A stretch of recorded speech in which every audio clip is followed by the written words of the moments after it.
When my daughter called to tell me she transferred the deed to my house into her name, I didn't scream. I didn't cry. I said, "Oh, sweetheart, which house?" The silence on the other end of that line was the most satisfying sound I'd heard in 63 years. My name is Dorothy Ann Whitfield. I was born March 4th, 1961, in Knoxville, Tennessee, the daughter of a school teacher and a man who spent 30 years as a tax attorney before his heart gave out at 67. People who meet me now see a retired woman who spends her mornings tending her garden and her afternoons volunteering at the Clarksville Public Library 2 days a week. They see someone soft, someone who makes casseroles for sick neighbors and keeps hard candy in a dish by the front door for the grandchildren of people she barely knows. What they don't see is that for 22 years I worked as a paralegal at Donahue and Reeves in Nashville, specializing in estate planning and property law.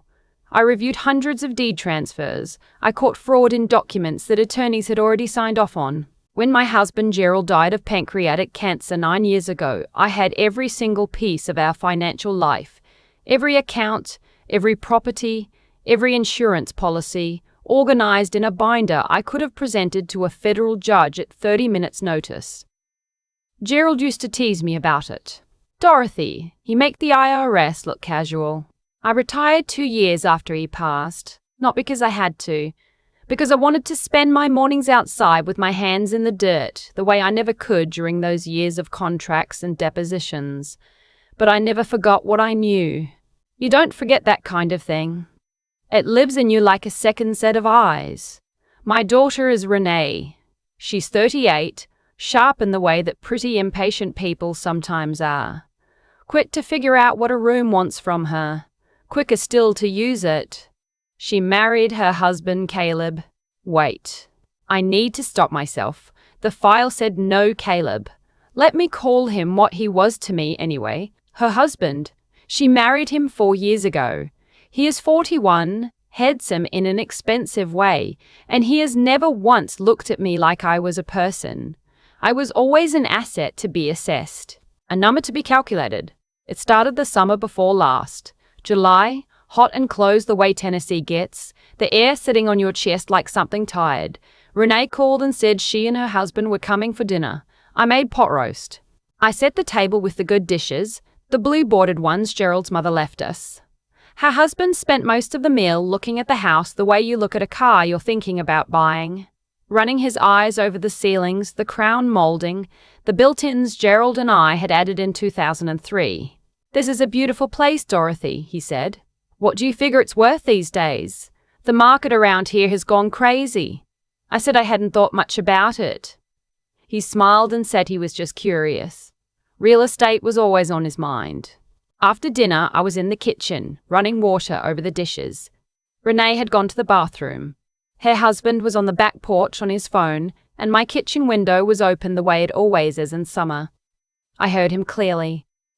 "She's sitting on at least $700,000 in equity, plus Gerald's life insurance, plus whatever's in the brokerage account. Renee's the only heir. We just need to get her signature on a few things while she still thinks it's all perfectly normal." I stood at that sink for a full minute with the water running and my hands completely still. I didn't say anything at dinner. I didn't say anything when they left. I hugged Renee at the door and told her I loved her, and I meant it, which was the complicated part. I meant it completely, even then. But that night I opened my laptop and I started a new document. I titled it Documentation Financial Integrity Review. I began writing down dates, exact words, the time of the conversation, the weather. 22 years of paralegal work doesn't leave you. Neither does a father who spent 3 decades as a tax attorney. He used to say, "The person who controls the paperwork controls the outcome." Never forget that, Dorothy. I never forgot it. 6 weeks later, Renee came by alone on a Wednesday afternoon with a manila folder and an apologetic smile. She said she'd been talking to a financial advisor who suggested that for estate planning purposes, it would be simpler if the house were already in her name. "You'd still live here, Mom." Obviously, this is just to avoid probate. It saves money. She spread several documents across my kitchen table. Dense paragraphs, small font, the kind of language designed to look official and boring at the same time. I recognized a quitclaim deed immediately. I told her I needed my reading glasses. I went to my bedroom, closed the door, and photographed every page of those documents with my phone. Then I came back, sat down, put my glasses on, and said I'd want my attorney to look at them first. Her smile thinned just slightly at the edges. "Mom, it's really routine. My advisor said I was sure it was, and I'd have them back to her inside the week." She took them home that evening. The next morning, I called Linda Marsh. Linda and I had worked together at Donahue and Reeves for 11 years. She'd moved into private practice after I retired, and now ran a small estate planning firm on the east side of Nashville. I described what I'd seen. She was quiet for a moment. "Send me the photos." I did. She called back in 40 minutes. "Dorothy, that quitclaim deed would have transferred title to your primary residence, your home, into a joint tenancy with Renee and her husband. Once it was recorded, he could have used it as collateral for loans without your knowledge. And if you'd ever needed Medicaid for long-term care, it would have complicated your eligibility going back 5 years." I asked her what I should do. She said, "First, don't sign anything else. Second, pull your county property records online today and make sure nothing's already been filed. Third, call me back." I pulled up the Sumner County Register of Deeds website. I searched my address. That's when I saw it. A deed had been recorded 11 days earlier. Not my primary residence. That was still clean. But my secondary property, a small house on Birchwood Lane and the next county over that Gerald and I had bought in 2009 as a rental investment. I had tenants there. A couple named the Okafor family who had been renting from me since 2021 under a lease that ran through August 2026. Somehow, a quitclaim deed for that property had been recorded in both my name and Renee's, moving it into joint tenancy with right of survivorship, without my knowledge or signature. I sat at my kitchen table with my coffee going cold and I read it 3 times. Then my phone rang. It was Renee. "Mom, I have exciting news. We found a buyer for the Birchwood house." Her voice was bright, the way it gets when she's pleased with herself. "We listed it last week. I know I should have mentioned it, but we wanted to have an offer in hand first. We got $350. The buyers want to close in 45 days, which means the Okafors would need to be out by," I said, very calmly, "Renee, what makes you think you can sell that house?" A pause. "What do you mean?" "We're both on the deed now." I said, "I never signed that deed." The pause that followed was much longer. Then I heard her husband's voice in the background, low and quick. I couldn't make out the words. When Renee came back on the line, her tone had shifted. "Mum, you're confused. You signed it at the kitchen table, remember? 2 weeks ago when I brought those papers." I said, "I photographed every page of those papers before I brought them back to you.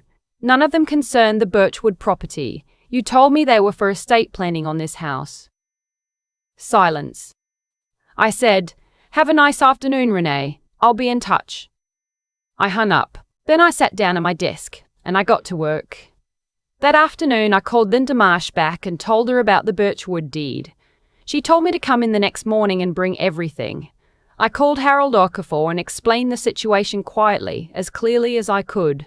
He was a soft-spoken man who worked for the county hospital. The silence on his end of the phone was the silence of a man trying to figure out whether his family was going to lose their home. I told him his lease was valid and binding, and that I would protect it. I told him I might need him to provide a statement. He said, "Whatever I need, Mrs. Whitfield." "Whatever you need." I called my friend Shirley, who has been my closest friend since we were in a Bible study together in 2004, and who once told me she would help me bury a body if I asked politely enough. I told her I needed her to come over. She arrived in 22 minutes with a bottle of Chardonnay and a look on her face that said she was ready for war. Linda's office the next morning was all cool air and the smell of old paper. She reviewed everything I'd brought, the photographs, the property records, the Okafor lease, and she leaned back in her chair and said, "Dorothy, a forged deed is felony fraud in this state. If her husband is behind the false recording, you're looking at potential charges against both of them." She paused. "I have to ask, are you sure you want to go this way? She's your daughter." I looked at my hands on the table. I thought about Gerald, who spent 30 years making sure that what we built together would last. I thought about the Okafors and their children and 12 years of rent paid on time without a single complaint. I said, she made her choice. Now I need to make mine. Linda filed a fraud complaint with the Sumner County Register of Deeds that afternoon. I filed a report with the Clarksville Police Department the following morning. The detective assigned to the case was a woman named Sergeant Diane Booker, methodical and careful, who listened to everything I said without expression, and then told me this was one of the more organized cases of elder deed fraud she'd encountered in 8 years on the job. 3 days after I filed the report, Renee and her husband showed up at my front door unannounced. It was a Sunday morning. I was still in my housecoat. Her husband pushed past me into the living room without being invited, which told me everything I needed to know about how worried he was. "This is insane," he said. "You're filing criminal charges against your own daughter. Do you know what that does to a family?" I said, "I know exactly what it does. What I didn't know until recently was what forging my signature on a property deed does to a family." His face went hard. "You're 63 years old. You live alone. You need to think very carefully about whether you want to make enemies of the only people who are going to take care of you when you can't take care of you when you can't take care of yourself." He said it the way people say things they've rehearsed, low and even. "We can make this complicated. We can challenge your competency. We can go to a judge and argue that you're not capable of managing your own estate. Is that what you want?" Renee was standing behind him, and I looked at her the whole time he spoke. I watched her face. She didn't tell him to stop. That was, I think, the moment I understood the full shape of what had happened. Not just the fraud, the whole architecture of it, how long it had been planned, and by whom. I said, "Get out of my house. Both of you. You have until I count to 5. They left. He was furious. She didn't look at me as she walked out the door. I sat in my armchair for a long time after that, hands folded in my lap, watching the light change on the wall. Then I called Linda and told her to press full charges. What happened next moved the way legal things move. Slowly, and then all at once. The county forensic document examiner reviewed the Birchwood deed. My signature had been copied from a document I'd signed 2 years earlier, a notarized form for a minor property tax exemption. The notary's stamp on the deed belonged to a woman who had let her license lapse in June. She had also been in Phoenix, Arizona on the date the deed was supposedly notarized. The recording had been submitted electronically using an account created 9 weeks prior. The IP address traced back to a device registered to my son-in-law. Sergeant Booker called me on a Thursday morning. "Mrs. Booker, Whitfield, we have enough to move forward." She paused. "I want you to know, cases like this one against family members, they take something out of you. You don't have to be strong about it. I told her I was fine. I was not entirely fine. But I was clear, which is better. The buyers for the Birchwood house, a young couple named the Flemings, both teachers who had been saving for 7 years, were devastated when the sale collapsed. I called them myself. I explained what had happened. The woman cried. I told her that when my tenant's lease ended in August 2026, I would offer them first right of purchase at the price they had agreed to, $350,000. The silence that followed was the kind that happens when relief is too big for words. She said, "Thank you. We didn't know what we were going to do." I said, "I know. I'm sorry my family put you through this." About 3 weeks after I filed the police report, I received an email from an address I didn't recognize. The subject line said, "Something you should know about Nathan." Nathan was my son-in-law's name. I opened it sitting at the library reference desk during my Tuesday shift, which meant I had to keep my face very still for the next 4 minutes. The email was from a woman named Gwendolyn. She said she had dated Nathan for 2 years before he met Renee. She said he had done something similar to her mother, talked her into signing over a car title and a joint bank account, then drained the account and disappeared when things got complicated. She said she'd reported it at the time, but nothing had come of it. She said she'd seen Renee's name in a mutual friend's social media post and started putting things together. She said, "I don't know if this helps you, but you deserve to know you're not the first." I sat with that email for a long time.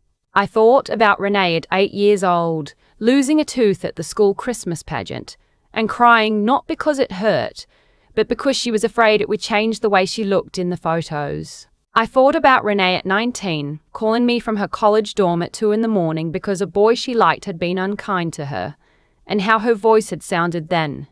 Open, unguarded, still young enough to need me completely. I wondered how much of what she'd done was his plan, and how much of it she had chosen herself.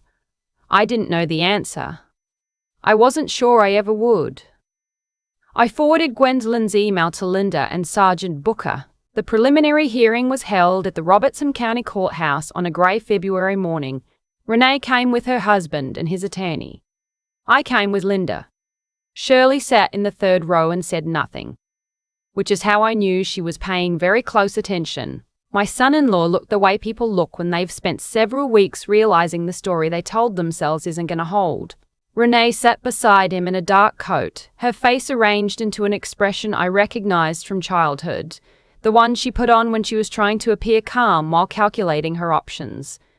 The judge reviewed the documentary evidence. When she looked up, she looked at my son-in-law the way people look at something they've found unpleasant in a place it shouldn't be. Before the hearing could proceed further, I asked to speak.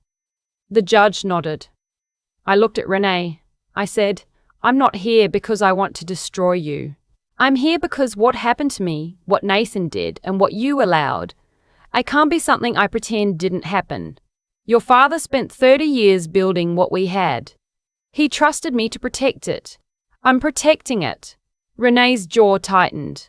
For a moment I thought she was going to look away. She didn't. Her husband's attorney whispered something urgently. Nathan shook his head. Then, slowly, he stood up. He said, "Your Honor, I need to make a statement." The room went quiet. He said, "I was the one who created the fraudulent deed." Renee didn't know about the recording. She knew I was working on a plan to get the property into our names eventually, but she didn't know I'd already filed a false document. I told her it was in process. I told her signing it was a formality. He paused. He said, "I've done this before. There was another woman, before Renee. Her mother." I told myself it was different every time. It wasn't different. Renee made a sound I had never heard from her before. Not crying. Something quieter. She put her hand over her mouth. The judge called a recess. In the hallway, Renee found me by the window. She looked smaller than she had in years. She said, "Mom, I didn't know about the filing. I swear to you."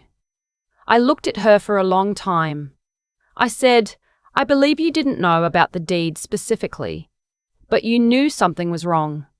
You stood in his kitchen and you told me I was confused. You let him threaten me in my own living room." She said, "I know."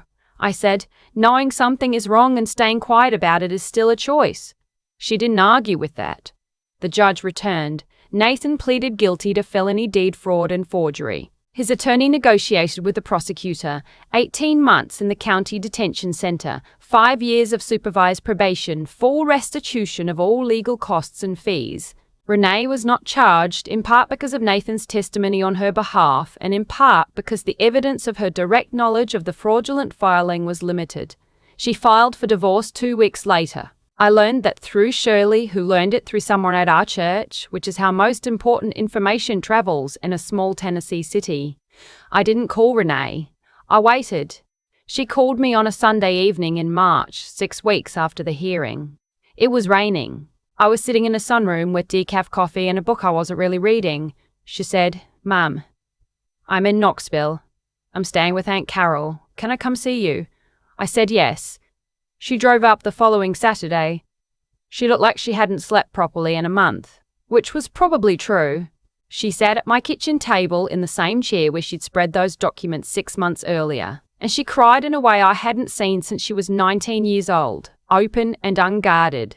She said, "I thought he was brilliant. I thought he was brilliant. I thought he saw opportunities other people missed. I thought that was ambition. I didn't understand what I was watching him do." I said, "Part of you did." She said, "Yes, part of me did." And I told that part to be quiet because I was afraid of losing him. She looked up. I'm sorry, Mom, for all of it. For not stopping him. For not protecting you when you needed me to. I looked at my daughter across the table. I thought about Gerald, who would have known exactly what to say. He was always better at the soft moments than I was. I am better at the hard ones. I said, I can't pretend this didn't happen. I can't go back to the way things were before, and I don't think you should want me to. But I am not finished with you, Renee. You are still my daughter. What you do now, what you choose now, that's what I'm paying attention to. She nodded. She didn't try to minimize it or rush past it. That was something. We sat together for 2 hours. We didn't talk about Nathan. We talked about her father, mostly.